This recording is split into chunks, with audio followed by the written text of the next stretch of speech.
Hello and welcome to FIDE Women's World Championship match 2025. Well, game 5 is about to start, game after the free day, and we are counting down the days we spend in Shanghai. Well, at least I'm as the guest of Shanghai, so well, game 5, game 6, and the match will be moving to Zhongyi.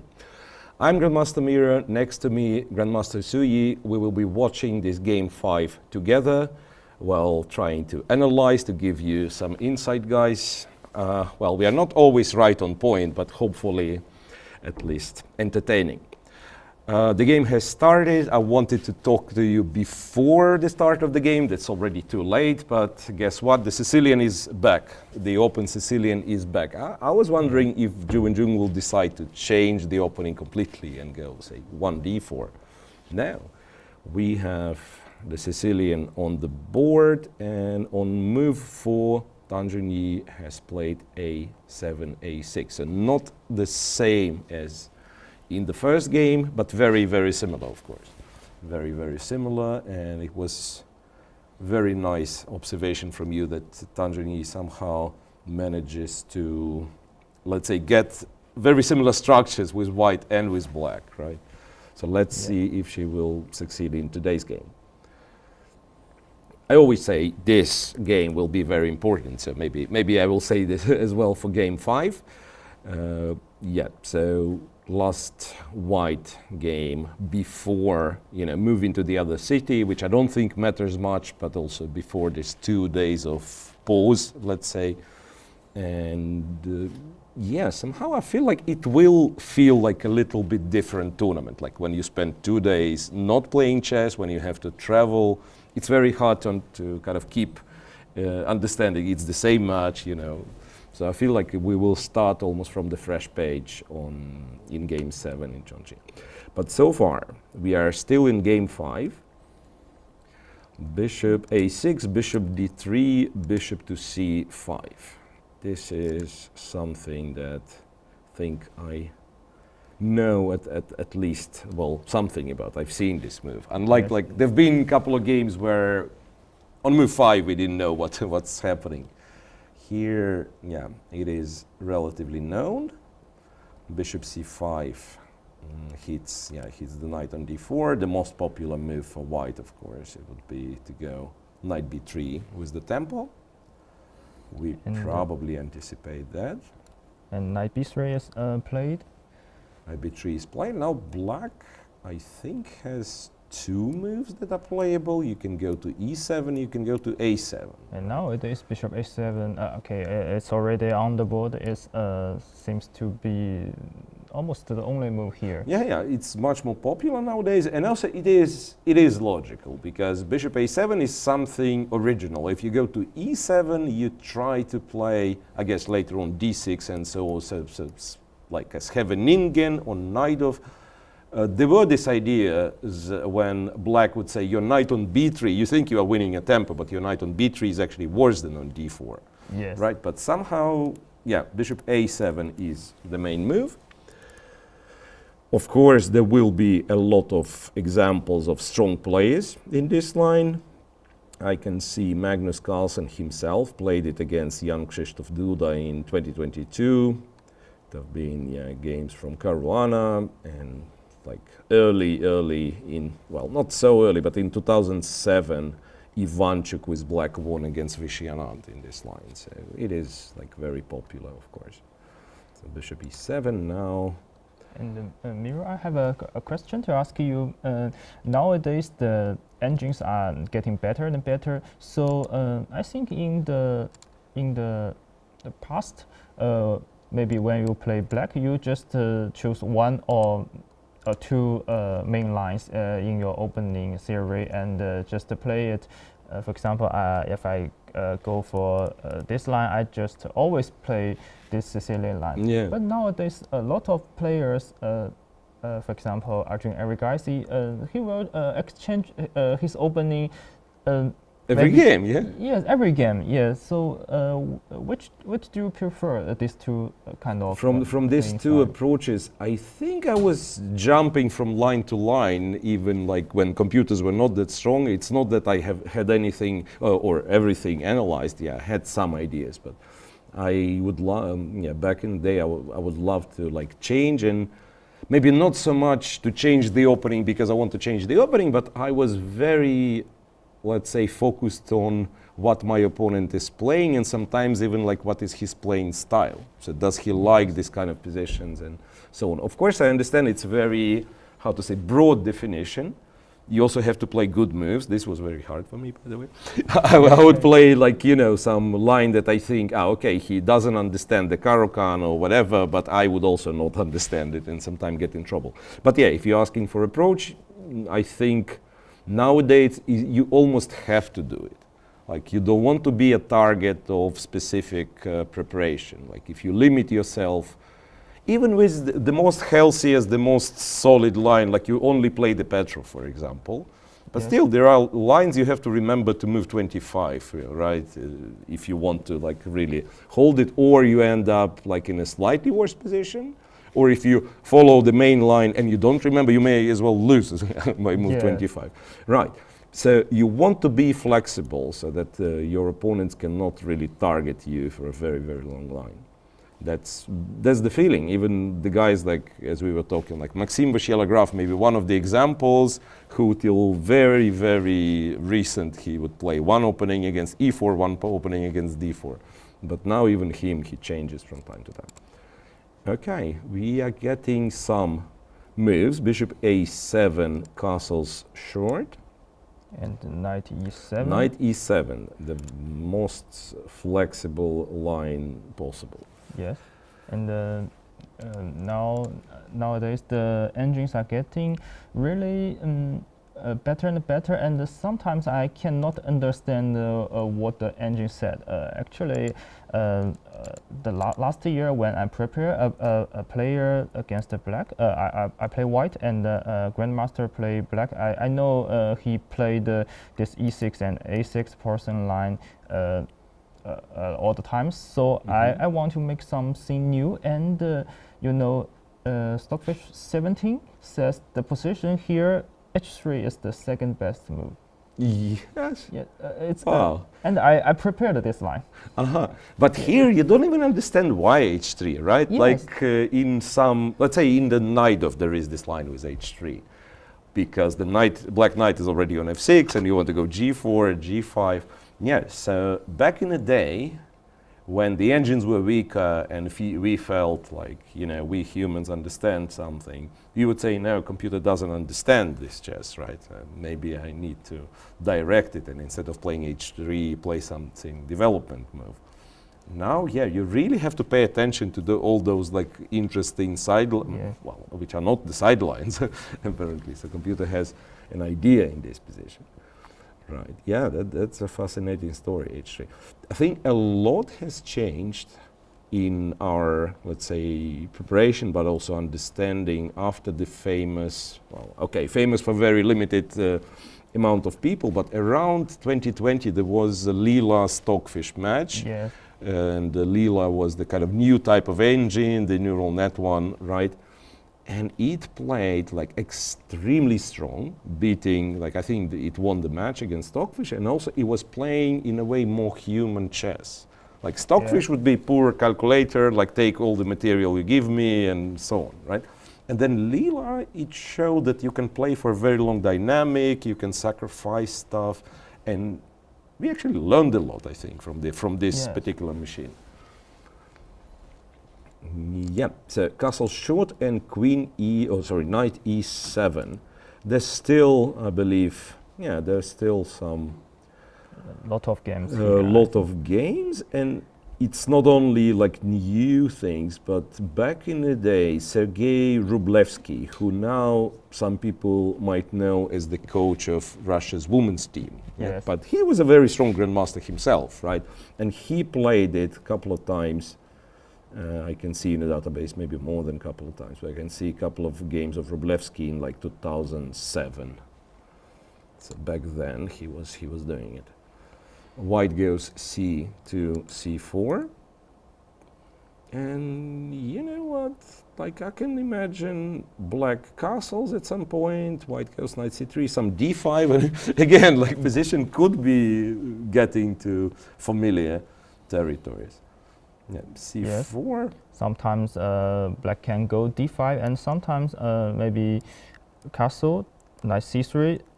Because here maybe d5 is a bad move. d5 is not great. Yeah, of course. Like we have this you cannot do. Yeah. Bishop h7. Sometimes they just play d6, right? Yes, d6. They actually trick you. They go like this, wait for you to go bishop e3, exchange, let's say, this bishop somehow, maybe just by taking on e3, and then bam, and they go e5. Yes. Yeah. And all of a sudden, black has like all the pieces are good, right? The bishop from c8 can be developed, and these positions are, well, maybe white is still like very slightly better, but very hard to prove something. Very hard to prove something.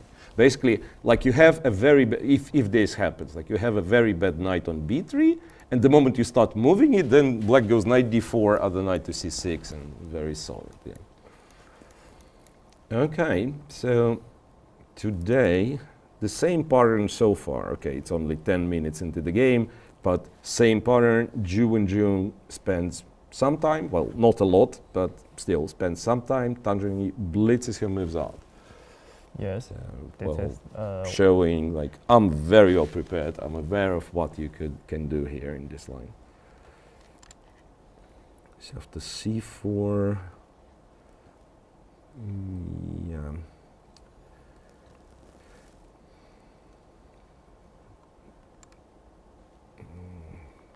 Looking for. Okay, the moves here are, interestingly, knight b to c6 is more popular than a castle. Yes. I'm wondering what's wrong with castles. After, nothing. After black castles, white can go knight c3, so it's not. Anyway, the position is not like super popular. You have 41 games only.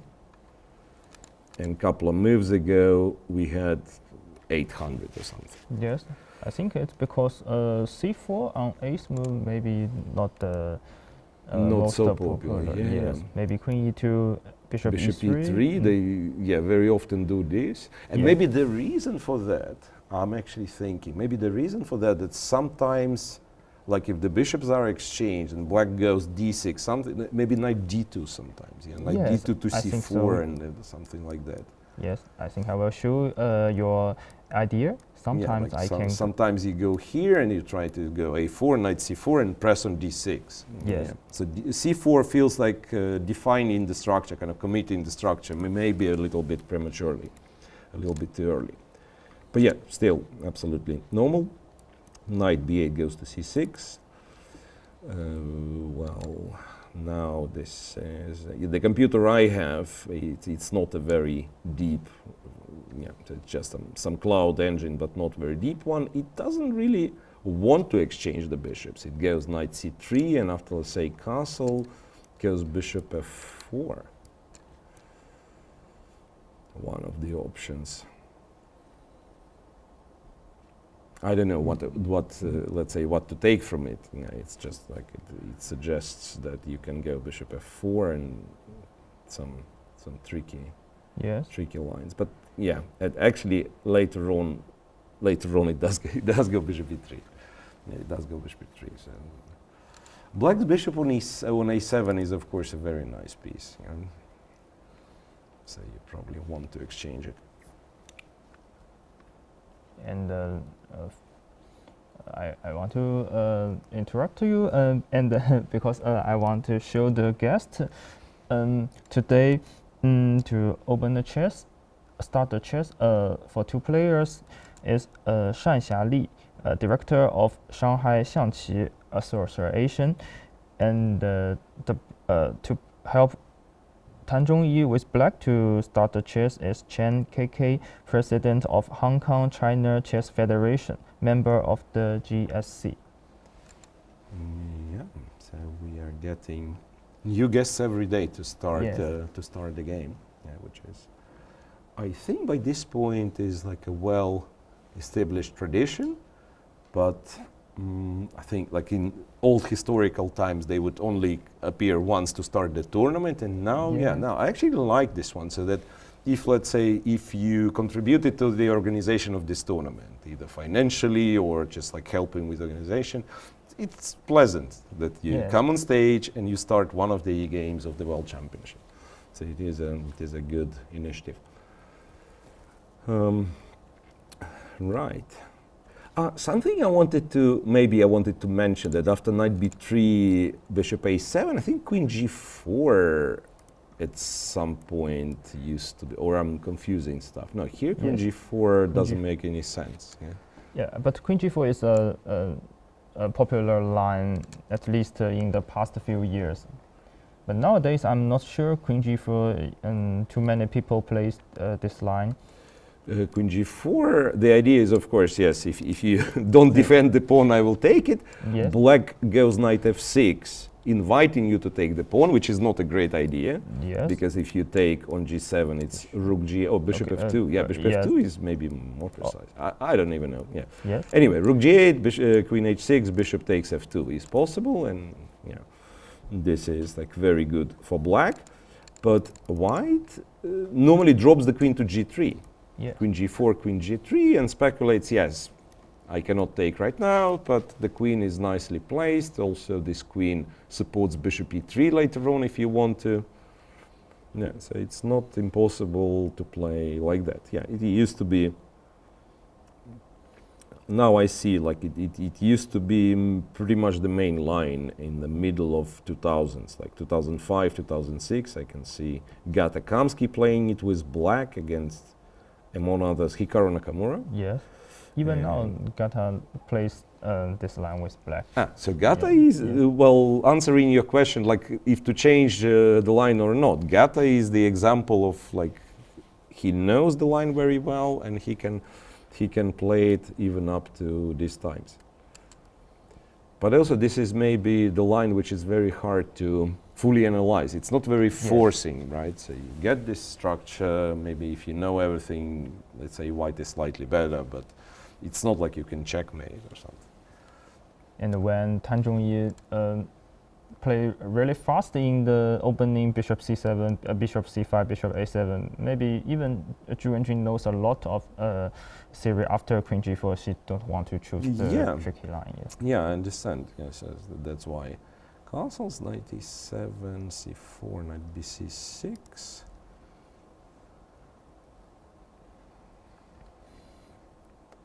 And it's similar to the game one, from game 1 to game 4. Wenjun is the first one to start thinking in the opening. But here, what let's say what can you do sort of very original? You probably developed the knight on c3 anyway, right? So maybe you just like. So the only move that I could think of, like being different, could it be like c5? No, but c5 is absolutely pointless, right? Yes, I can go c5, d6. At the very least, yeah, you go d6. Yes.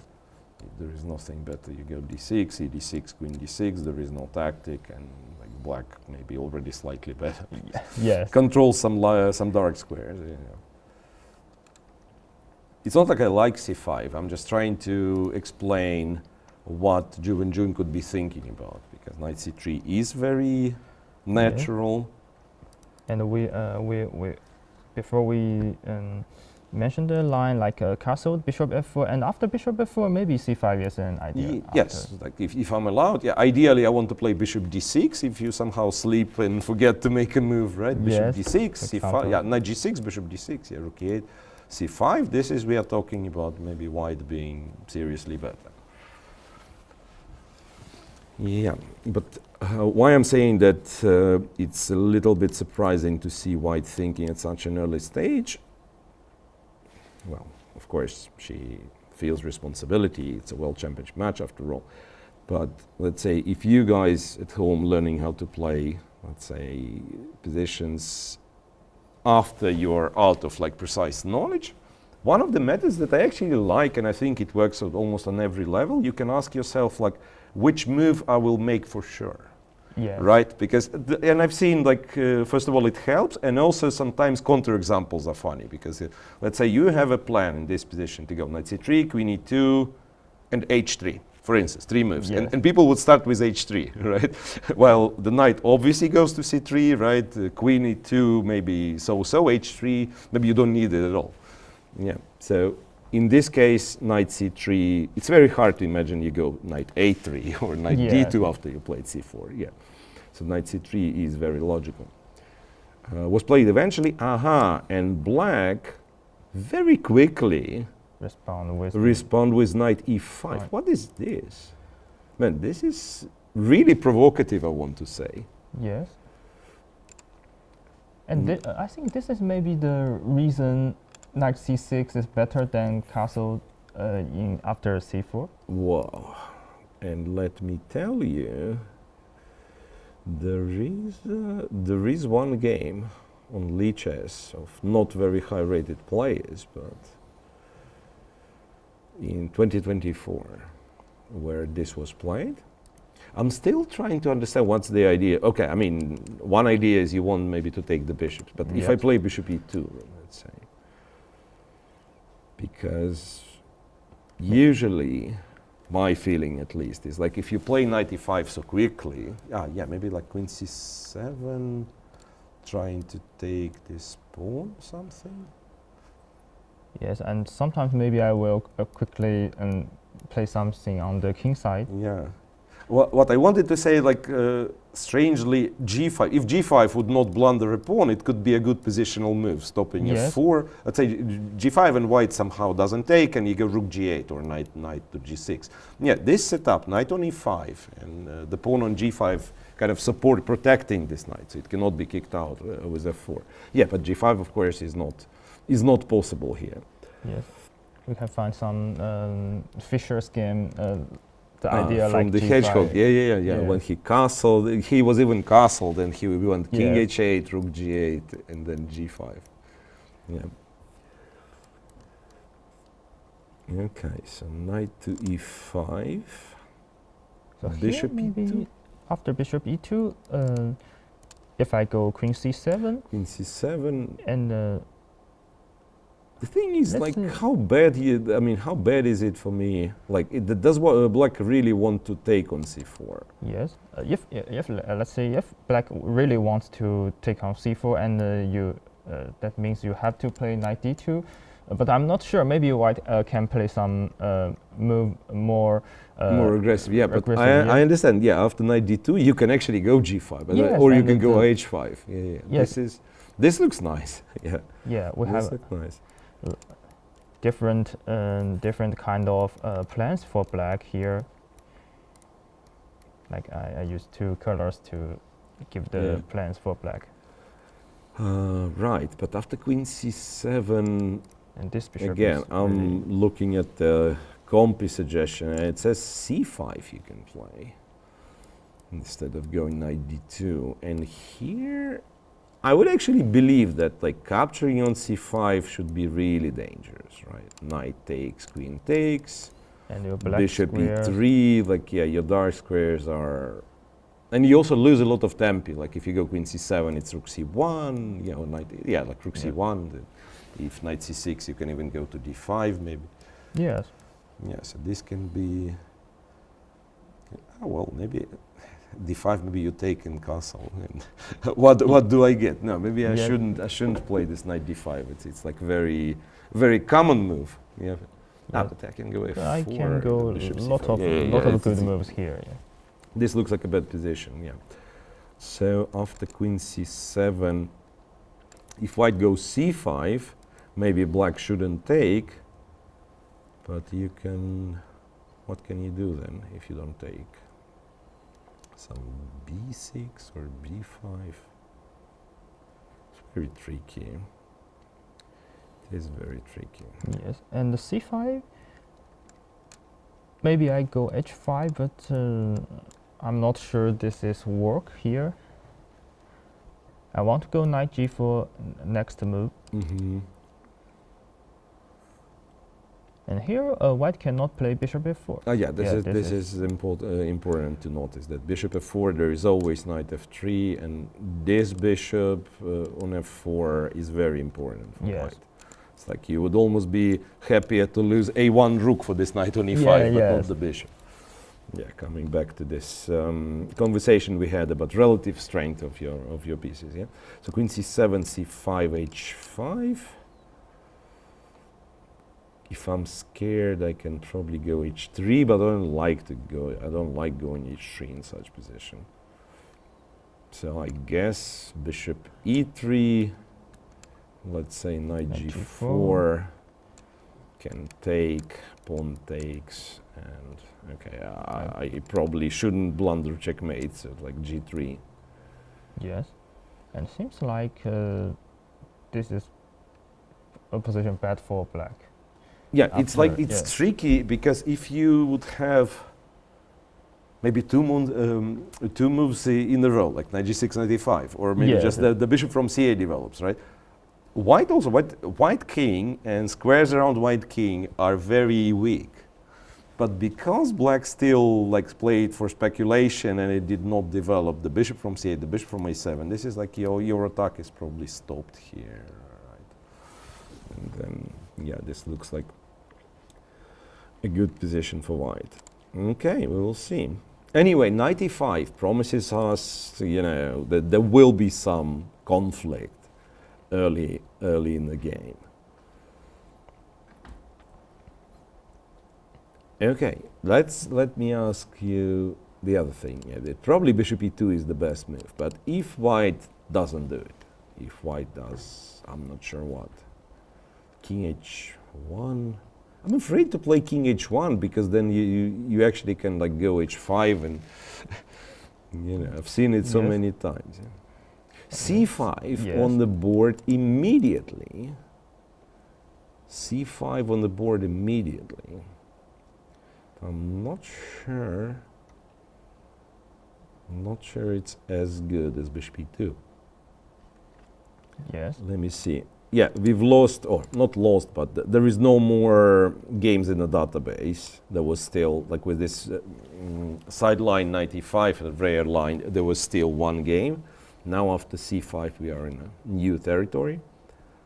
So maybe one of the reasons why Wenjun decided to play this move, it's principled enough, and also maybe you hope for your opponent not to be in the book anymore. However, when you analyze 95, what do you check? You check moves like this, attempt to refute. Yes, c5. If I'm picking at the engine here, interestingly, black is not scared. There is b6, there is castle, and later on b6. So the difference, look, I just got it. So if white plays bishop e2, queen c7, c5. And now if you go b6, there is queen d6, which is apparently a strong move. Yes. Again, it's a... But if I go bishop b8 here? Yeah, bishop b8, I guess queen... c7, no. Yeah, queen c7 is slightly better if, let's say, we want the computer move. Bishop e3, b takes c5, queen takes queen, bishop takes queen. Bishop c5, and for whatever reason, I would actually not be so scared with black here. Yes. But computer thinks it is a very pleasant position for white, up to 0.8. Wow. Which is a lot, right? For this kind of endgame, this is a lot. Maybe the pieces are no longer, the bishop on c7, I'm thinking it's good for, maybe for middle game to create some checkmating threats, but now it will get under tempi with rook c1, rook d1. Anyway, so this would happen if black has to play queen c7 first before white commits to c5. Now after c5, apparently just b6. And if I try to do the same, go bishop e3, you can take on c5, bishop c5, bishop takes, knight takes, and I don't know. I think just castle, maybe. Yeah, castle's possible. Yeah, I was looking like how bad would be. No, g5 probably is too much. Yeah, just castle. Just castle. It should be very close to equal. Okay, and some 15 minutes advantage for Zhongyi on the clock by move 10. So this is happening again and again and again. Yeah, like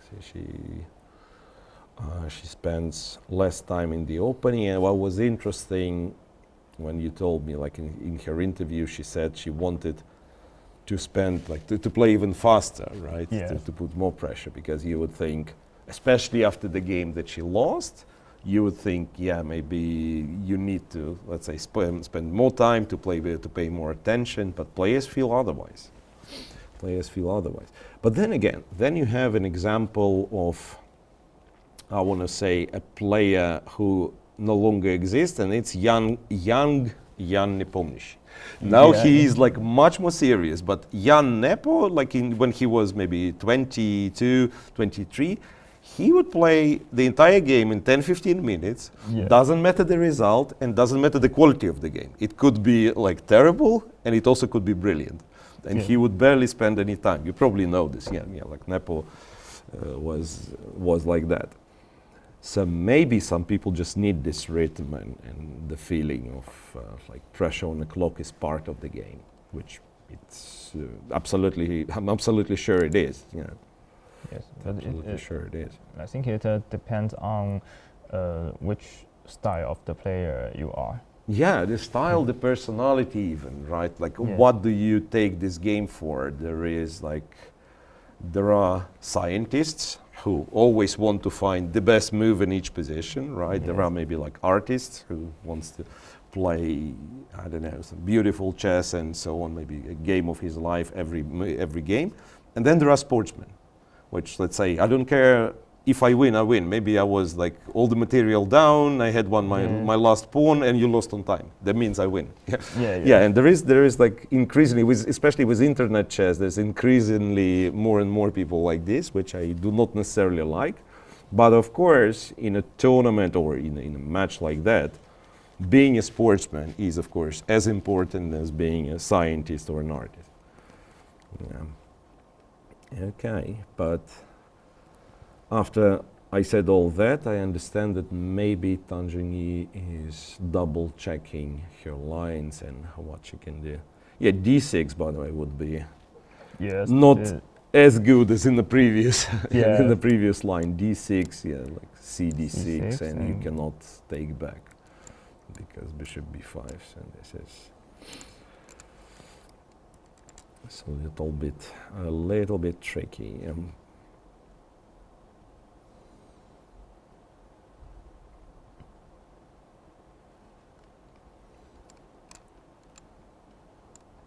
And here still, black need to make a decision.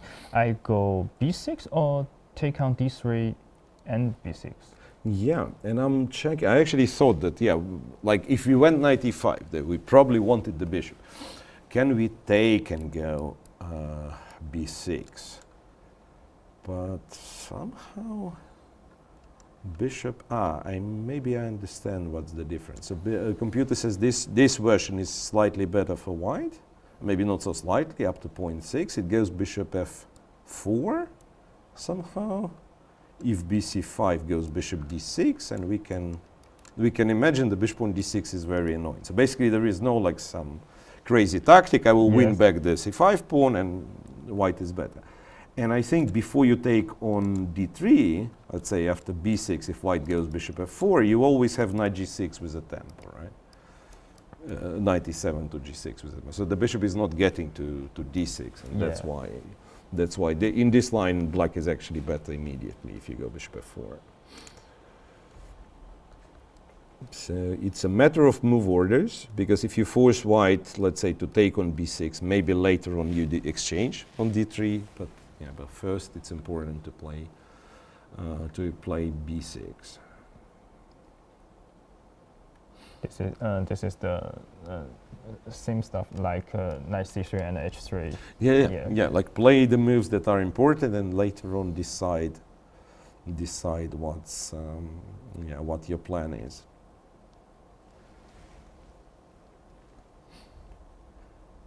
And here, if black play castle, yeah, black can play castle, I think, and I don't really see how to, let's say, refute. Let me try. Okay, let's say I go the same thing, bishop f4. And knight g6. Knight g6, yes, and I was thinking, no, there's nothing. Bishop g3, I was thinking, but then you still can go b6. Yes. Actually, yeah, this knight on e5, knight on g6 are great. So if I follow compute, actually after castle there is no refutation to the castle. You can castle and then white goes like bishop e2 maybe, or bishop e3. Bishop e3 is also a move, but bishop e2. Bishop e2, and there is not much. Yeah. Bishop e2, after bishop e2 there is one relatively original suggestion. Well, after, and this of course is probably very risky. Knight e5 to g6. This knight goes to g6. I don't know what for. Stops maybe bishop f4, whatever. And if white goes bishop e3, and then f5. Yes. f5. But this could be strategically very risky because you still have the bishop on c8, which doesn't play. But this is always a plan in person opening. Yeah. This is f5 is one of the possible, or maybe even like more often than d5 you want to play f5. Yeah, exactly. At least when you develop the knight to e7, that's easily understandable that if white takes, you can take with the knight.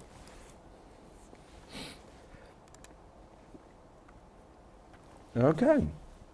So no move after c5.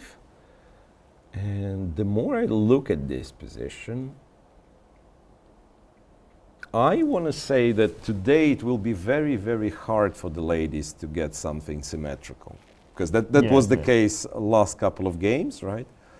To get a symmetrical pawn structure, black would somehow need to play d6, which is not very likely, like you cannot do it immediately. Yes, and if black go castle, then bishop e2, d6 is yeah, d6 is stopped, right?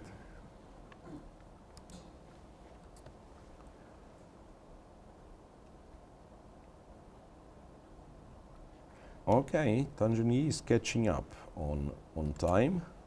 So, and this is, I think, we already mentioned it, and I just came up with some like thought that there is, let's say, we play a game, and confidence is very important. And one could say that there is like, a limited amount of confidence. So that when I lose confidence, that means like you kind of feel it and you gain confidence in the position, right? Yes. It could be this.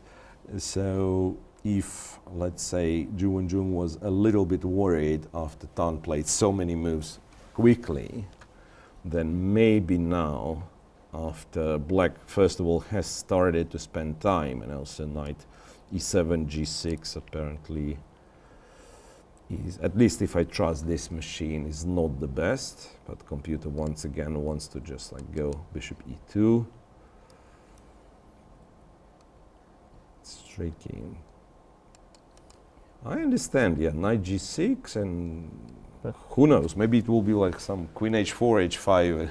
Yes. Try to play for Actually, I'm very surprised why she played knight g6, because after bishop e2, I want to go f4. Yeah, among other things, you actually want f4. Yes. And it could be that black kind of loses time with like moving these knights here and there. Right, so yeah, you're absolutely right. If she went knight g6, that means she has some plan after bishop e2. It will not be like, okay, now I castle and you go f4 and I go back. Yes, of course. So there will be some plan that she wants to kind of justify why why knight g6. But it's not so easy. It's not so easy. So for example, I'm guessing h4, h5, f4. You can just take, I guess. I mean, knight g4. White can probably just take. I think it's possible for white to take. Yes. To take, and then it's just up a pawn, bishop e3, defense c5. Yes. Not so terrible. Yeah. Very interesting. In bishop e2, maybe she wants to go b6. Yeah, bishop e2, b6 is an option, but then again, still I can f4. Yes, you cannot take, I think. Yeah, if you take I white take, takes, c4. check c4, knight d4. And I think that's it. Yeah, black doesn't really win the knight back. Yes. Yeah, queen b6, white has bishop e3. Yeah, so after b6, f4, you gotta go knight c6, and then white can play bishop e3. It's not like super dramatic. It's not like black is in huge trouble, but also white is happy, I think. Yes. White is happy. So after, let's say, b takes, probably bishop takes. C5. Yeah. I think I don't believe this is Tan's plan. But let's say after. Just to show, like, if something like this, something normal happens, d6 maybe, because otherwise white can play queen d6. Yes. So d6, and I'm not even sure where the knight's going. Computer says on a4, which to me seems like a little bit too clever. Yes. Knight 5 to a4, it's very. But yeah, like any move, maybe like b3, d3 even. Yeah. Still looks very pleasant for white. Still looks very pleasant for white. So it's a little bit surprising why Tan went. And maybe you're right. Maybe the whole point is she's not planning to. Maybe she'll do something like really outstanding after bishop e6. Okay, I'll again play this bishop e6. Bishop e2. Pardon. After bishop e2. What could be the move? I don't really understand it.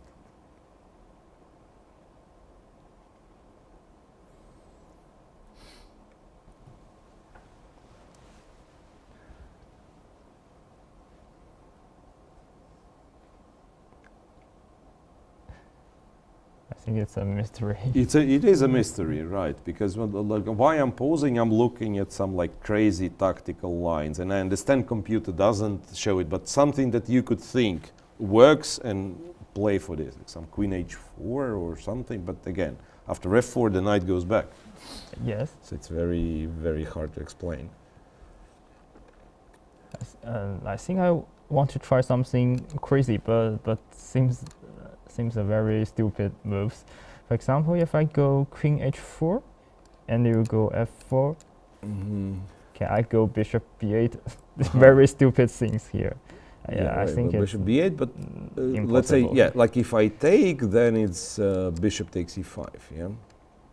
Yes. Bishop takes e5. But still, I think even then there is like some h3. Yeah. But what I wanted to say, like white should not be scared of it, because white doesn't have to take the knight. Yeah. After f4, bishop b8. This doesn't look great. Like yes. some g3 maybe. Or yes, whatever. g3 is just winning. Even I just develop. normal, Yes. Bishop e3. So it is very, very surprising. It is very, very surprising. And if Wenjun plays bishop e2, as we said, the position might not be too bad for black, but very often you want to prove that your previous idea was correct, and you make more kind of moves in the wrong direction, right? So I think bishop e2 would lead to like very serious advantage for Wenjun in terms of like practical, in terms of this particular game. And it's not easy to, to explain why exactly black needed knight g6 before anything else. One reason I can imagine maybe Tan Zhongyi analyzed some line like in the future white play bishop f4. I have the idea knight g6 as we mentioned. So she think this knight g6 is possible in every in every case. Yeah, maybe. Or just like to stop bishop f4 completely, right? And then let's say if white does something, then you take the bishop. Yes. Okay. Remains to be seen. So far, we don't really know. It is a puzzling opening moves after move 10. But this promises us a very interesting game today, I'm thinking. Maybe it will be a game with both queens on board. Yeah, like sharp middle game for change, right? Yes. Knight 7 g6.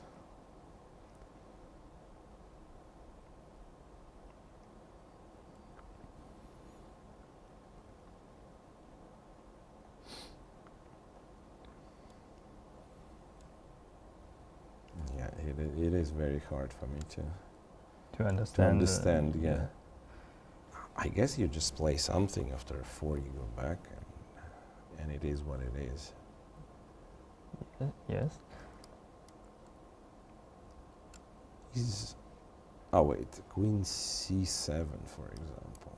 If I play this queen c7 move, but still f4 is good, right? Still f4 is also. I think like f4 is good because bishop c5.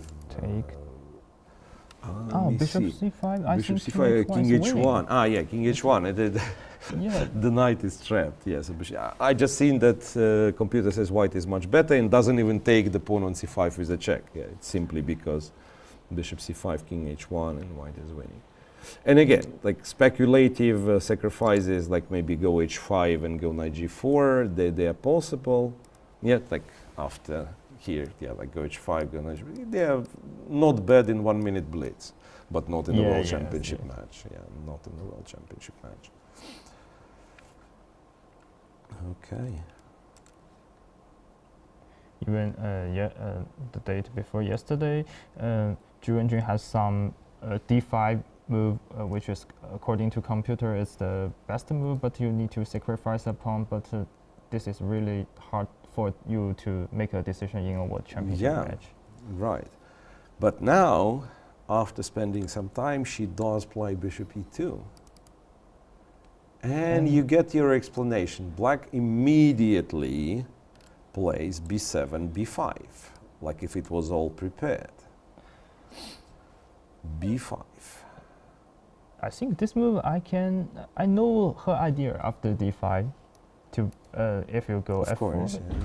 I can go knight c4. And if this is, I think this was this was the preparation. But okay, after f4, something's wrong with knight c4, man.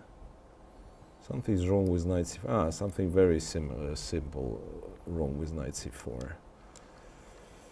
Have you heard of double attacks? Queen d4, attack g7, attack c4. And like white is much better. So basically we're winning a pawn. Yes, if I'm yeah, like e5. I go e5. Let me see. e5.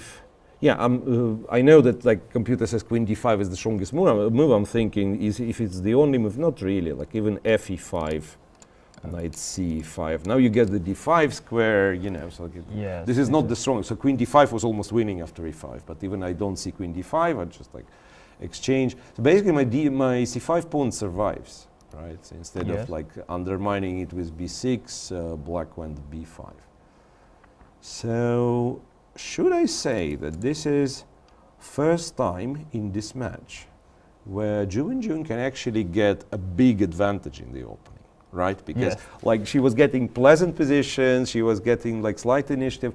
This one, really like play f4, and if knight c4 really loses a pawn to queen d4, that means Black will have to go back to c6, and this is where you're probably happy going e5 or whatever. Even bishop e3. There's not much to discuss. It's a fantastic position for white, and also like black done it to herself. Pretty much. It's not like white played some out of this world move.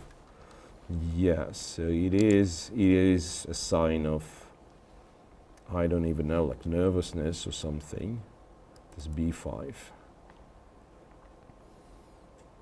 It could be that, again, you're right, it could be that there was like some line and you confuse. Maybe this is maybe the explanation. So there was some line where knight g6, let's say, was the move.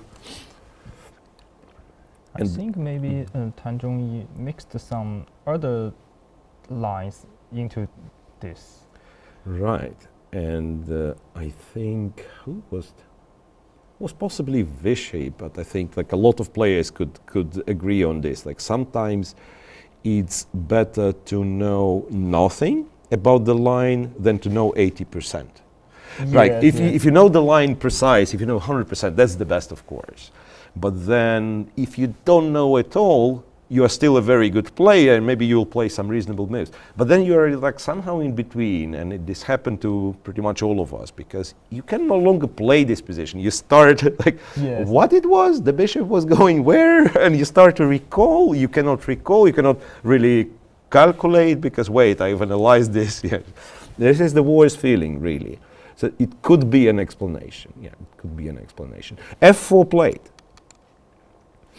Very strong and very straightforward, and it seems Wenjun for the first time in this match, she might get some really substantial advantage from the opening. It could be like Tan Zhongyi actually becomes in a way, what word to use? Like you're a hostage of your own image. So she was playing fast, and now maybe she needed to like actually stop and look, but she was giving this impression all the time that I'm better prepared, and maybe this backfires. Or alternatively, she will prove us wrong by showing some. No, I'm afraid. It's not the position where you can come up with some brilliant, preparation. Yeah, because sometimes still you see what computer says and you're not sure because there could be some tricks. Here, no, not much.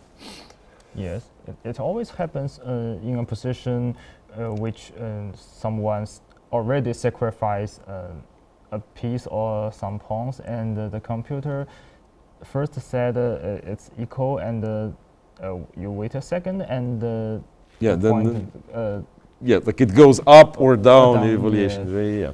Here, but it's very hard to see like what could possibly be this. Yeah, even like when you said like maybe we go b6, f4, take on c5, I would easier believe in something like this, right? Yes. Because you get some material, you get some, don't know, even like some positional ground for black, like the fe5, knight e5. I understand it's not a great position, but this could be possible to believe.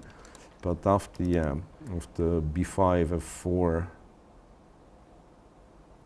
okay, this is a little bit harsh, but I want to say that if black cannot play knight c4, that it was better to pass than to go b5. Yeah. Because with the pawn on b7, you could go b6. Right, which is it's not like it's unique. Yeah, I like in my games I've done it many times, and like you make some move, then immediately understand what's wrong with the move, and you think, well, actually, if I wouldn't make a move at all, maybe it was better than what I did. Yeah, but. We can joke all we want, but not a pleasant situation for Tan Zhongyi indeed. Not a pleasant situation indeed, because also, like one way going about this position, just go forward, go knight c4, pray that it works, but it actually is very bad. Queen d4, knight c4, queen d4, and I'm not even sure. Like maybe the best is to castle. Let what white take on c4. And this is Well, actually, I'm sorry, because taking on c4 for white is nothing. It's okay, not much. Let me tell you, bishop takes, pawn takes. I thought it's the easiest, like just winning a pawn. But if you take twice, then d6, and actually there is probably some compensation, Yes. because of two bishops, because bishop e7. So the full maybe this full refutation is not so easy. So queen d4, castle short, and a4, and then I guess everything kind of starts falling apart. But it can still be tricky. Now I see, again, it's very hard for me to look at this position because I see computer gives +2 and normally that means there is nothing. But from human perspective, you could actually kind of forget about the idea like a4, and you would think, okay, if they take twice on c4 and I'm like pawn down for a pair of bishops, maybe it's playable. Yeah, it's not impossible that this was the plan. It's not impossible this was the plan for Zhongyi. All right, so after f4, knight c4. yeah, she does go knight c4. She does go knight c4. It is a very, very tense moment here because queen d4 is very strong. Yes, and maybe you don't see queen d4. You will go e5, knight e4, and knight d6, and maybe black can hold the position after. Yeah, well, surprisingly, e5 drops like almost all the advantage after. Okay, maybe now computer thinks a bit and says, yes, there is advantage for it. But wait a second, why did a4? And a4 is, well, second best move and also leads to white's advantage. So Wenjun shows if she goes queen d4, I think a4 is she well played. Yeah. Yes, because so she played a4 immediately. Now, actually, it's very bad for black. Yes. And when we start learning chess, I think our coach well said you should move your piece not twice, not 3 times in the opening. Yeah. And in this game, Zhongyi made all her pieces at least a lot of moves with the knights. Yeah, you're absolutely right. A lot of moves with because now, and especially sometimes when this knight from c4 gets exchanged for something, right, that white, let's say, only developed, and then you look at it, and the position gives you this feeling that one side made few moves in a row. Right, because indeed there's three moves made by the c4 knight, and then all of a sudden the knight disappears. After a4, I'm not even sure what you have to do. Because best according to machine would be to go b4, after which, once again, there are like fancy ways. Let's not go any fancy. Bishop takes c4 is logical. B takes c3, and then here's the problem in this position that, yes, like say, queen d4 is again good, but also you can do anything. B takes c3, good. Queen e2, good. Queen, whatever. It's just a better position. Yes. Just a better position for white. Queen d4 queen d4 is again, because you cannot take on b2. I mean, you can take on b2, but then after bishop b2, you cannot castle, and you cannot. You don't even know what you do. What they do? Go f6 here. So that's really, really scary. b4 is played. b4 is played. So today, the action develops much faster, of course, and much faster in terms of like actions on the board. Actually, we played less moves than, let's say, previous games. In the first hour, today we only played 13 moves, but what a position. It's so tense, so exciting. Right, so anyway, I know there could be like more moves played right now, right here, but usually what we do after first hour of break, after hour of play, we do take our little break. We come back well, sometimes in 10 minutes, sometimes even a bit more. This time, because the game is very exciting, we promise to come back as soon as we can, but still we will take a little technical break.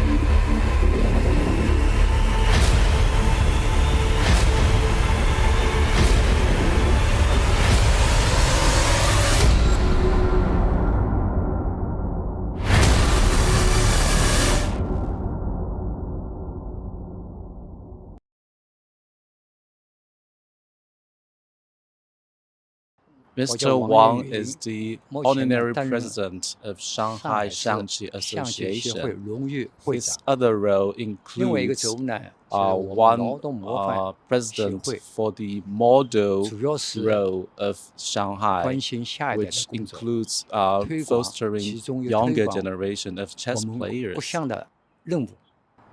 And board games, chess, Zhongyi, it's quite big in China. How would you say chess's role fits in, and what makes board games so popular here? In China, we had this traditional xiangqi. It's very similar to what we have in chess. They maybe share the same root, so that's why chess is also popular in Shanghai and China.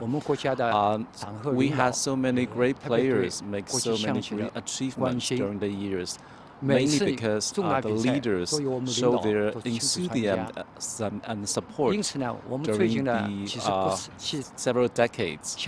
And Shanghai is very proud of those wonderful players. And we had this kind of atmosphere to show around.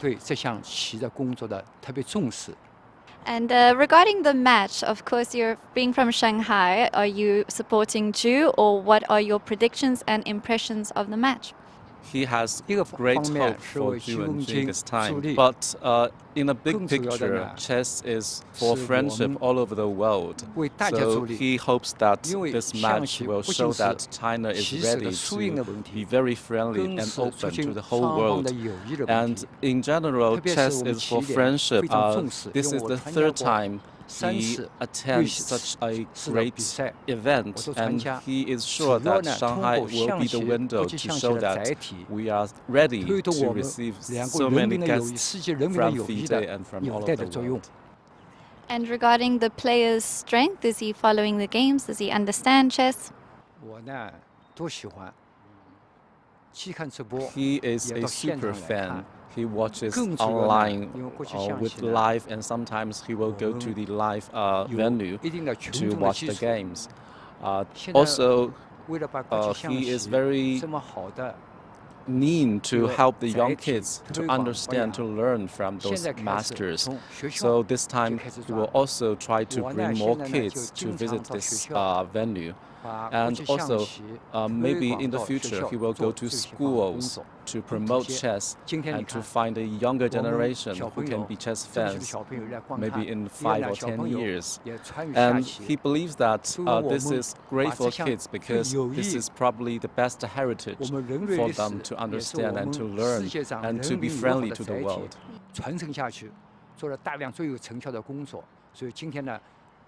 从这个方面的小朋友传家，这个说明我们有深厚的下面的基础。 Well, that's wonderful. My final question to him is that, he's fostering talent of young kids. We're here at the World Championship match. There is a certain element of strategy that is needed in both chess, Zhongyi, Go, all of these board games. What else would he say is a similarity, and what does it take to be great at all of these games? He believes that Xiangqi and chess and also other board games are similar because it has the deep culture that generated from, let's say, 5,000 years of these